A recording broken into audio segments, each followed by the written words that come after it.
That's good. All right, who else? Who else found a question about a problem? Emma. 15. 15 is a piecewise function.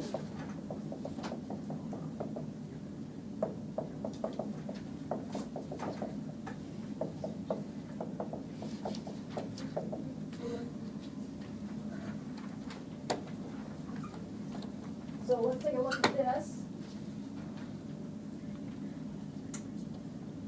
And then, interestingly enough, it's just helping my daughter with hers last night, and hers was this. Doing exactly the same thing.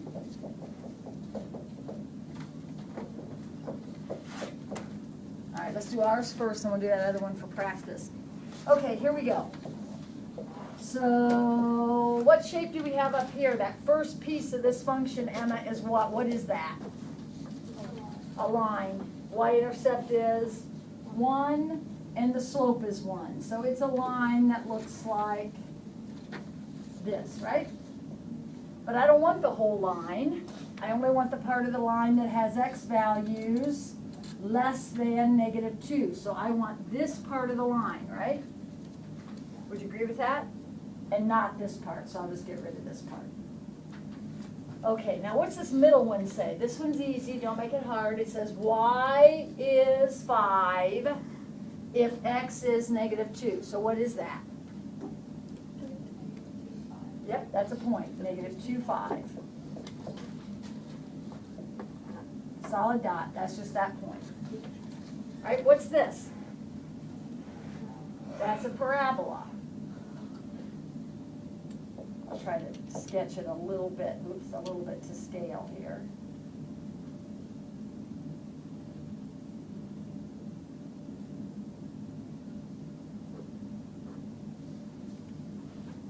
Okay, so there's my parabola, right? It's my whole parabola. But I don't want the whole thing. I only want the part where x is bigger than -2, so I don't want that part of it.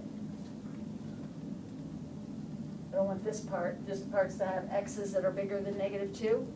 That's it. What's the matter? I just don't understand how you know, like, the first column, where you start making, like, the parabola, where you, like, start with the line. You mean where I put the dot? Yeah. It says x is -2, so this is the point on the parabola where the x coordinate is -2. This is the point -2, 4, right? And this would be the point -3, 9, and -4, 16, and so on and so on and so on. I don't want all of those points because they don't have x coordinates that are bigger than -2. I have to take just the part of the parabola whose points have x coordinates that are bigger than -2. That is all of these x coordinates. So all of these points have x coordinates bigger than -2. On the line, these x coordinates are less than -2. Right? Okay, let's look at this one real quick.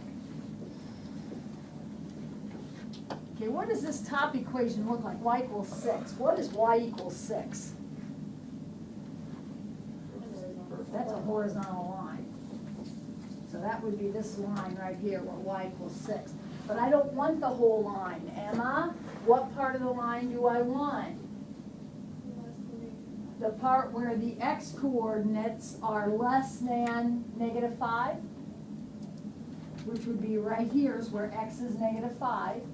Which part of the line do I want, left or right? Left, so I'm going to get rid of right. Okay? Let's do this one next. Y equals -6, that would be this horizontal line. But which part of that line do I want? You know, be careful, that's a +5, so 1, 2, 3, 4. That would be from here on.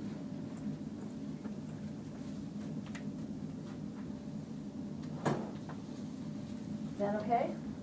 Now, what's happening in the middle there? Well, we have the line y equals negative x plus 1. That is the line with a y-intercept of 1 and a slope of negative 1. So that's this line right here. Wait a minute. I better plot some points there because I'm not doing very well. Let's put in negative 5 would give me 6. So it starts here, and 5 gives me negative 4. So it stops here. Okay, so that's that line right there. Now, notice that dot was open on the original, but because when I put in a negative 5, I get 6, that dot actually got filled in. This one is the point. I put in 5, I get negative 4, so that's the point 5, negative 4.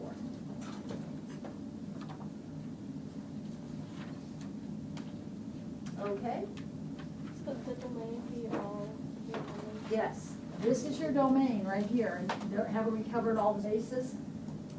Yeah, almost always in a piecewise function, you're gonna, well, they list the domain always, but it's almost always all real numbers. All right, good. Okay, anybody else? That's good. Anybody else find something that you have a question about? Oh, notice that the starred ones, oh, I don't think I told you that on here somewhere. The starred ones are the ones where you use a calculator. So there's only a couple of calculator problems. Number 18. 18. Okay, now this is where you put it into your calculator. Okay.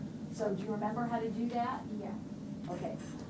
So you gotta get the data in, so you go to stat, edit, you put list 1, list 2 with x's and y's, right? Yeah. And then you, the window here looks like the x's could go from like 0 to 8 or something, and the y's could go from like negative 5 to 55 or something. Turn on your stat plot, hit graph, it'll plot that for you. Okay. And then you look at the plot, the points that are plotted, and either they'll look like pretty much a line, or they'll look like some kind of a parabola or piece of a parabola. And then you go to, so you figure out, okay, which one is it? Then you go back to stat, over to the calc part of stat, go down to either linear regression or quadratic regression. Is this all sounding familiar? Yeah. Okay, and then get quadratic regression, L1, comma L2, and there you go. Okay. They'll give you your equation. Okay. You have to graph it first, though. We learned this on a quiz. You have to graph it first so that you know if you're looking for a line or a parabola. Okay. That's why we graph it, so we know. Okay? All right, anything else? 16B. 16B is a composition. 16B says, find P of Q of 2. So if I just say that, it tells me what to do. Find P of Q of 2. Well, what's Q of 2? Now look at your Q function. Q of 2 would be, what's Q of 2? 16. Now we need to find P of 16, which would be 16 squared plus 1, which is 257? 256 plus 1? Okay, so I don't know who asked that, but you have to figure it out. All right.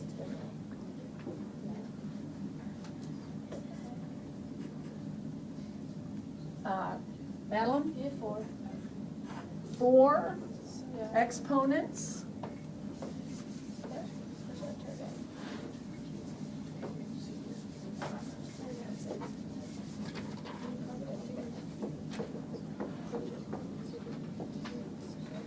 Is that a negative 4? I can't even read my own writing. Yeah. 4. Okay, so what do you want to do first, Madeline? Just show me the 2. Okay, so we got 25x squared. And then, what are we gonna do with this guy? Down, we'll leave that one up there. The 10 is still down there. That's going to the top, right?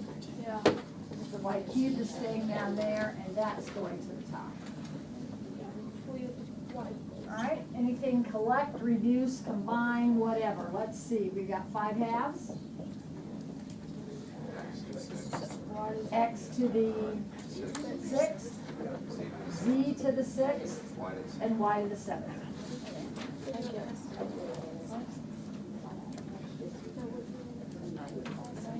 Anybody else?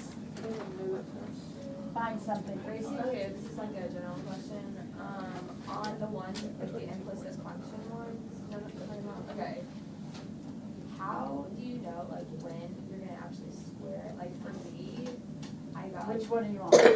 number 1B, 1B, okay. and I got like plus or minus is right before my like squared, but like how do I know if I do like that or actually square it? And actually, I don't think that makes much sense. I'm just not sure I know what you mean, so let me do the problem so I have it in front of me. We got an extra 2 floating around in that equation, so we'll get rid of that. So your implicit functions would be this. Yeah, okay, I don't think that makes sense. So y equals the positive 1 and y equals the negative 1. And that is all, I mean, those are it. So whatever else you're thinking about doing, I don't know. Those are the answers. And also, are there gonna be a calculator, non-calculator part? Yes, but the calculator part is very small because there's only 2 things that we do on our calculator. So we don't need a calculator for anything. As long as I'm careful about the questions I ask in terms of range especially, we don't need a calculator for anything except finding maxes and mins and doing the regression. On the, So the calculator would be like the front of the page and that's all. on that, can we just leave it as like plus or minus, or do you want us to write both? I separated it because if I were gonna put it into my calculator, that's how I would put it in. I'm not, so you have to separate it. There's an extra.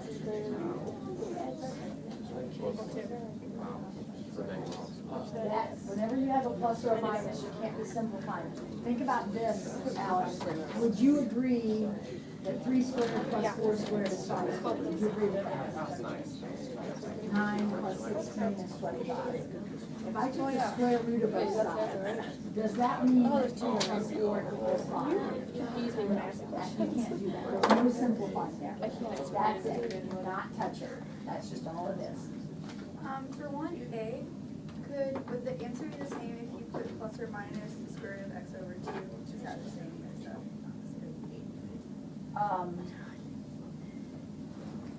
I don't know what you're asking. Like instead of having y equals plus or minus 1/2 times radical x. could you- Oh, yeah. Okay. I mean, that's the same as multiplying by 1/2. Yeah, Okay. yeah.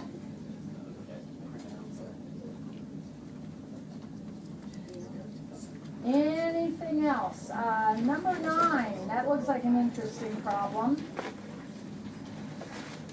What does number 9 look like?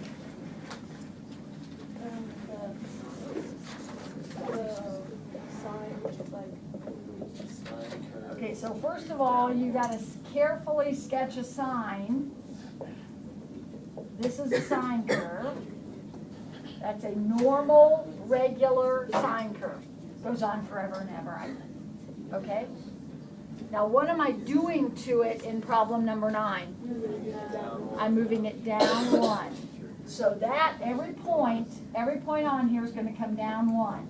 So if every point comes down 1, then this is what the picture looks like.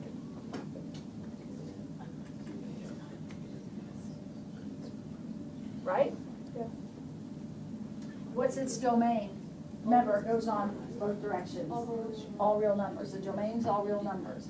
What is, or would you say this is bounded? Yes. It's bounded above by 0 and bounded below by -2. -2. So it is clearly bounded, yes.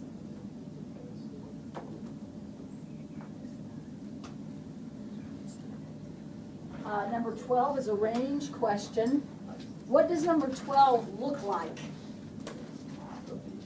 A V? And where is that V positioned in problem number 12? Right 2 and up 1. So we got a V that looks like this. This is the point 2 comma 1. What is the range of that function? Greater than or equal to, y is greater than or equal to 1. Emma? Number 11 says, what's the domain? What do you, okay, remember about domain. What are the 2 things I have to worry about when I am talking about domain? I can't have a negative under the radical, so let's just stop right there. Whatever is under the radical has to be positive. So what does that tell me about x? X is less than or equal to 4. But what else do I have to worry about with domain? The denominator can't be 0, so x can't be 2. So my domain is all of the numbers less than or equal to 4, except 2. How do you know if it's less than or greater than? Whatever is under the radical has to be positive. Right. Okay, so what does that mean? It has to be positive. Oh. It has to be greater than 0. And then I just solve that. But this is always positive. Whatever is under there has to be greater than or equal to 0. Every time. Katie? Let's say like the x was greater than or equal to 4. Would you have to include x is not equal to? No, because 2 is not bigger than 4. Okay. You don't. So would you count off? I might this time a little bit because we talked about it in terms of a quiz we took a while back. Okay.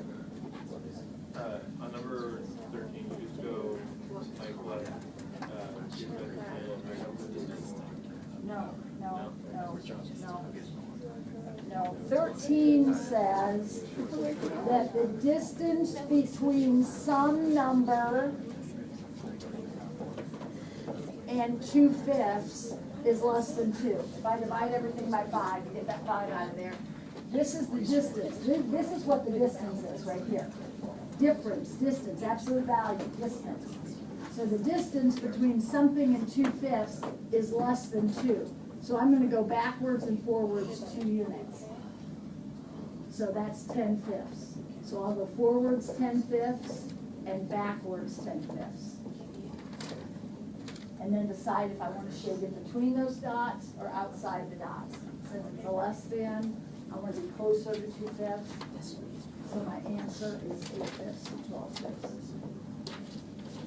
Open interval.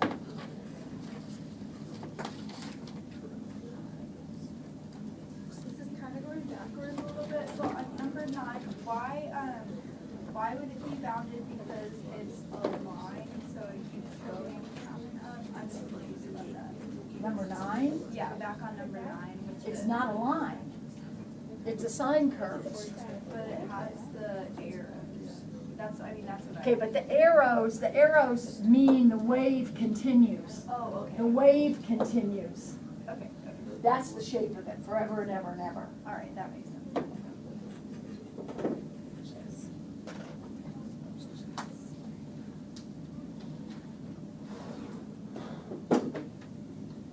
Number 14, what's the difference between a hole and a vertical asymptote? I mean, I picture, in terms of the picture, I get it. Yeah, one's like this and one's like a line. But fundamentally, from the algebraically, what's the difference? The hole is a removable discontinuity, and the asymptote is a non-removable. Right? Yes. So when the question talks about non-removable discontinuities, you know we're talking about vertical asymptotes. Removable discontinuities are holes, right? In case I use different vocabulary.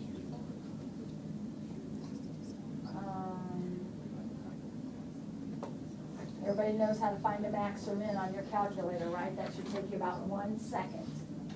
You get a graph, go to second calc, left bound, right bound, around whichever point you're looking for. So if you're looking for a maximum, your picture looks like this. If you're looking for a maximum, you're gonna set your right and left bound on either side of that point, and then find it. Looking for a minimum, same process, which is the minimum value.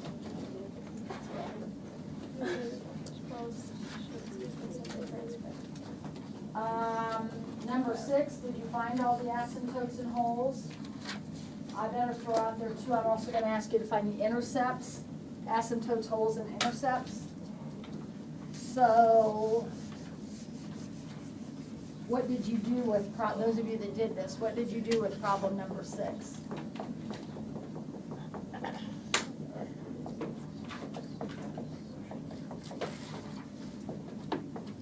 Oh. So were you able to cancel out a, oh, that's not right, that's not right.